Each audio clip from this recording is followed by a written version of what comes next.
तो आइए शुरू करते हैं आज का topic, court marriage, special marriage act 1954।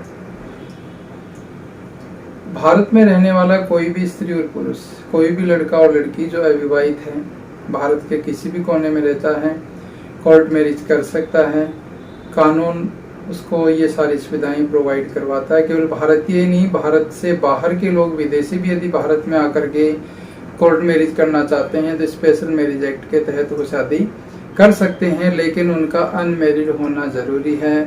Unconscious mind यदि है तो वो शादी नहीं कर सकते, या और भी कई ऐसी रिक्वायरमेंट या शर्तें हैं वो आपको पूरी करनी होगी। यदि वो शर्तें आप पूरी करते हैं तो वैवाहिक संबंध स्थापित कर सकते हैं, विवाह कर सकते हैं, कोर्ट मैरिज कर सकते हैं। तो आइए जान लेते हैं सबसे पहले कि वो कौन सी चीज़ें हैं जो आपको कोर्ट मैरिज करने के लिए कंप्लीट करनी होगी, कौन सी रिक्वायरमेंट होती हैं जो भारतीय कानून के अनुसार कोर्ट मैरिज करने के लिए पूरी होनी चाहिए। सबसे पहले लड़का 21 वर्ष का और लड़की 18 वर्ष की होनी चाहिए। उससे एक दिन भी यदि वो कम है तो आप कोर्ट मैरिज नहीं कर सकते। कुछ मामलों में छूट दी गई है, लेकिन वो अलग बात है। आज की वीडियो में हम केवल यही जानेंगे कि कोर्ट मैरिज करने के लिए क्या क्या चीज़ें चाहिए। तो सबसे पहले 18 और 21 वर्ष आपकी उम्र होना जरूरी है। नंबर 2, आप जो है हाफ फुल या फिर यूट्रेन ब्लड रिलेशन में नहीं होने चाहिए। हाफ फुल का मतलब होता है कि आप भाई बहन नहीं होने चाहिए। हाफ का मतलब है कि आपके फादर या मदर, आपके पिता या माताजी, दोनों में से किसी एक के जीवित होने पर दूसरा दूसरी शादी करता है और उनसे फिर संतान उत्पन्न होती है, वो भी आपस में बहन भाई होते हैं, वो बच्चे, दोनों बच्चे आपस में शादी नहीं कर सकते, वो हाफ ब्लड रिलेशन हो गया।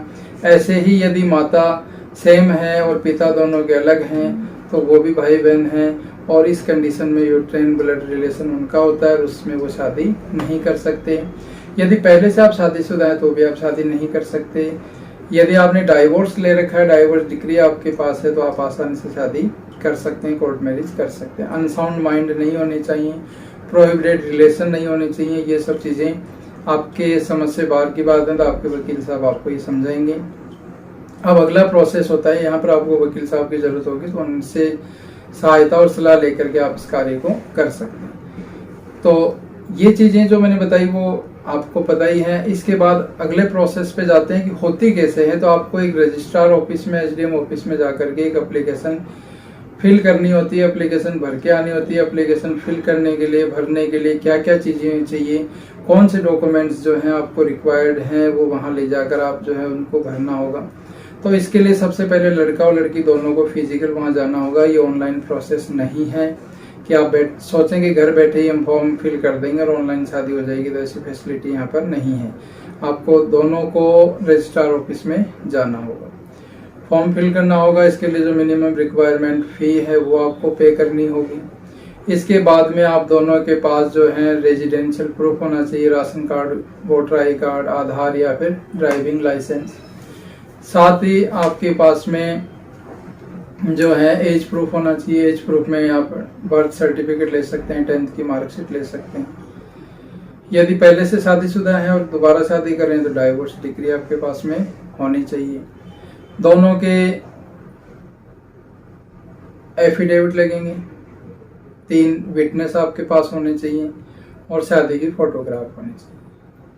कोई भी आर्य समाज मंदिर में जो वकील साहब आपकी हेल्प करेंगे, या आप खुद भी घर से शादी करके जा सकते हैं। वो डॉक्यूमेंट्स, वो फोटो, वीडियो आप वहाँ पर लगा सकते हैं, या किसी मंदिर में, आर्य समाज मंदिर में या मंदिर में जाकर आप शादी कर सकते हैं। आर्य समाज मंदिर में आप शादी करेंगे तो वहाँ पर आपको एक सर्टिफिकेट भी दिया जाएगा, तो वो सर्टिफिकेट, डॉक्यूमेंट्स, फोटो में आप सब जो है उस समय कोर्ट में वो सबमिट कर देंगे। ये सब प्रोसेस पूरा करने के बाद कोर्ट आपको 1 महीने की डेट देता है। कम से कम 30 दिन का समय लगता है, उसमें एक दिन भी कम नहीं होता है। 30 दिन, ध्यान से सुन लीजिए, 30 दिन लगते हैं। 30 दिन से एक दिन भी कम नहीं लगता। 30 दिन से 90 दिन का ये प्रोसेस होता है। कोर्ट रूम के बाहर कोर्ट एक नोटिस बोर्ड पर आपकी फोटो, लड़का और लड़की दोनों की फोटो चिपकाता है, लगाता है कि भाई ये दोनों जो है शादी करना चाहते हैं। अब वहाँ पर जितने भी लोग आते जाते हैं वो आपको देखेंगे, और 30 दिन के अंदर यदि कोई ऑब्जेक्शन कोर्ट के पास नहीं जाता है तो ठीक है, या कोर्ट नोटिस बोर्ड के अलावा किसी ऐसी जगह पर भी आपका वो नोटिस जो लगा सकती है जहाँ पर सार्वजनिक ऐसे स्थान पर जहाँ लोगों की नज़र पड़ती। ये लगने के बाद अब अगला प्रोसेस होता है आपका ऑब्जेक्शन। यदि कोई ऑब्जेक्शन नहीं आता है, ऑब्जेक्शन वही हैं जो आपकी उम्र को लेकर हो सकते हैं, रिलेशन को लेकर के हो सकते हैं, पहले से आप शादीशुदा हैं, कोई भी औरत या आदमी अगर कह सकता है कि ये तो मेरी पत्नी है या पति है, तो वहाँ पर वो शादी नहीं हो सकती। यदि शादीशुदा है और आपके डाइवोर्स हो चुका है तो वो डाइवोर्स डिक्री आप देकर वो काम कर सकते हैं। तो ऑब्जेक्शन कोई बड़ी चीज़ नहीं है, ऑब्जेक्शन आते हैं और माइनर ऑब्जेक्शन हो तो उनको कोई इतना सुना भी नहीं जाता है। इसके बाद में आपने जितने भी विटनेस दिए हैं उनकी भी वेरिफिकेशन होती है, उनका नाम, उम्र, एड्रेस, और इन सबसे बड़ी चीज़ है जिसको लेकर हर कोर्ट मैरिज करने वाला लड़का और लड़की अवेयर रहता है, डरता है कि कहीं खबर घर पे ना पहुंच जाए। तो यही वो स्टेप है, यही वो प्रोसेस है, क्योंकि आपने अपना एड्रेस प्रूफ दिया है, आपने अपनी फ़ोटो दी है, तो वो डॉक्यूमेंट्स लेकर के पुलिस वाले आपके घर पे आ सकते हैं और आते हैं, वेरिफिकेशन करते हैं कि इस नाम का लड़का और लड़की इस एड्रेस पर रहता है या नहीं, उनकी उम्र क्या है, ये तमाम जानकारियाँ वेरीफाई की जाती हैं। क्योंकि एड्रेस प्रूफ आपने वहाँ लगाए हैं तो आप ये निश्चिंत ना हो कि पुलिस नहीं आएगी या घर वालों को पता नहीं चलेगा। तो घर वालों को किसी और के जरिए पता चले तो सबसे पहले तो उन बच्चों से रिक्वेस्ट है जो इस तरह से शादी करने जा रहे हैं, तो आप अपने पेरेंट्स को अपने फेवर में कीजिए। ये एक दिन का या कुछ समय का रिलेशन नहीं है, ये लाइफ टाइम इस रिलेशन में आप बंधने जा रहे हैं, तो ये आपके काम आने वाला है। और पेरेंट्स भी यदि आपके बच्चे विवाह योग्य हैं तो आप उनके मन की बात को जानिए कि वो क्या सोच रहे हैं। जाति धर्म के आधार पर यदि आप उन्हें शादी से करने से मना करते हैं तो वो गलत है, ये कानूनी गलत है। अब 30 दिन का समय हो जाता है, आप रजिस्ट्रार ऑफिस में जाते हैं, आपके पास 3 विटनेस होने चाहिए, आपके पास 2 फोटोग्राफ, कम से कम A4 साइज के फोटोग्राफ आपके पास में होने चाहिए, एड्रेस प्रूफ, और आपके पास एफिडेविट, आपके पास जो चीज़ें हमने बताई थी ये कंप्लीट डॉक्यूमेंटेशन कंप्लीट करने के बाद जब आप निश्चित डेट को वहाँ पर रजिस्ट्रार ऑफिस में जाते हैं और वहाँ पर कोई ऑब्जेक्शन नहीं आता है तो रजिस्ट्रार जो है आप दोनों से साइन करवाते हैं और कोर्ट मैरिज का जो सर्टिफिकेट है वो आपको दे दिया जाता है। ये वो सर्टिफिकेट होता है जो ऑनलाइन आप कहीं भी चेक कर सकते हैं। रजिस्टर्ड कोर्ट मैरिज है ये आपकी। अब ये क्यों की जाती है? क्योंकि ज़्यादातर हमने देखा कि जो बच्चे भागकर शादी करते हैं, दूसरे स्थान पर जाकर शादी करते हैं, तो उनको इसकी ज़रूरत पड़ती है। तो भागकर शादी करने वालों को, दूसरे शहर में जाकर शादी करने वालों को एक किराए की रसीद भी देनी पड़ती है कि 1 महीने से हम इस शहर में रह रहे हैं, तो वो भी आपको अरेंज करनी है, इसका भी आप ध्यान रखें। और इसके साथ ही साथ जब आपकी कोर्ट मैरिज हो जाती है तो कोर्ट आपको कोई प्रकार का कोई भी व्यक्ति, रिश्तेदार, चाहे लड़के वालों की तरफ से लड़की वालों की तरफ से, मारे पीटे ना। हमने देखा कि ज़्यादातर इस तरह की हरकतें होती हैं तो आपको पुलिस प्रोटेक्शन ले लेनी चाहिए। प्रोटेक्शन वारंट आपको किसी भी हाई कोर्ट या डिस्ट्रिक्ट कोर्ट में फाइल कर देना चाहिए। हाई कोर्ट में बहुत आसानी से और जल्दी मिल जाता है।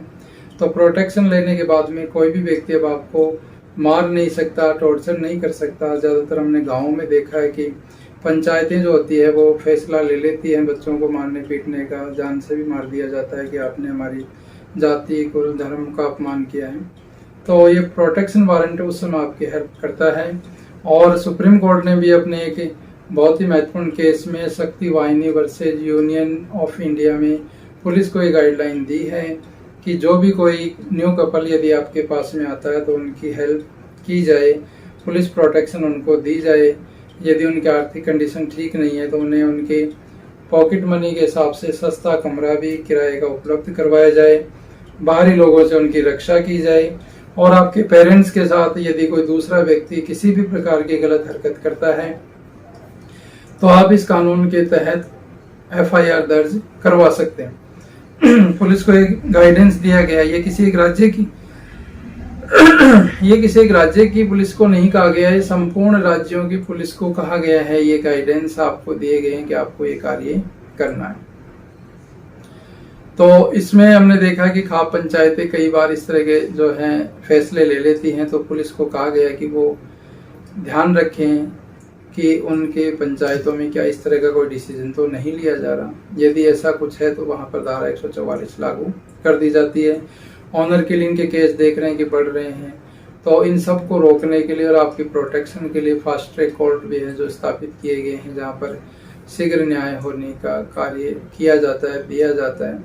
तो आज का जो वीडियो है वो केवल समाज में अवेयरनेस फैलाने के लिए बनाया गया है। इस वीडियो के माध्यम से आप जान सकते हैं कि कोर्ट मैरिज आप कैसे कर सकते हैं। कोर्ट मैरिज करने में जो जो दिक्कतें आपको आती हैं उन सब को आप यहाँ पर जान सकते हैं, उसका तरीका बताया गया है। और साथ ही साथ यदि समाज या आपके परिवार के द्वारा आपको परेशान किया जाता है तो पुलिस प्रोटेक्शन भी आप इसमें ले सकते हैं।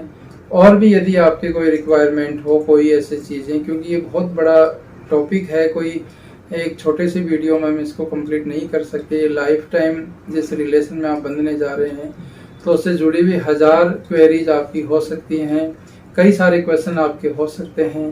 तो उन क्वेश्चनों के आंसर जानने के लिए आप कमेंट कर सकते हैं, या जो मैं अपना व्हाट्सअप नंबर यहाँ पर मैंने दे रखा है उस व्हाट्सअप नंबर पर आप कमेंट कर सकते हैं।